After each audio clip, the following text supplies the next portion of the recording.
Почитувани, аболицираниот криминалец Зоран Заев уште еднаш потврди колку е мудар македонскиот народ и како ги има прочитано и опишано карактерите како него. Аболицираниот криминалец Зоран Заев ја потврди точноста и вистинитоста на народната изрека: кој лаже, тој краде. По целосна морална и материјална одговорност на судски записник, како и секој друг криминалец што сака да ја избегне правдата, аболицираниот Зоран Заев го излажа судот дека имал средба со италијанскиот амбасадор Карло Ромео.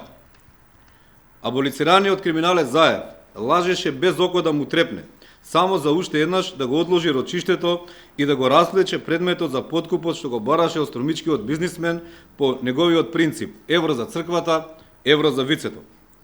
Италијанскиот амбасадор веднаш ја демантираше информацијата дека воопшто имал какво било средба. На истото рочиште, аболицираниот криминалец Зоран Заев најпрвим бараше иземање на обвинител.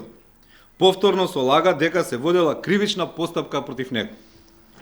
Ваквиот срамен однос на аболицираниот криминалец Зоран Заев кон државата и институциите мора да прекине. Институциите не смеат веќе да ги толерираат манипулациите на патолошките лажговци.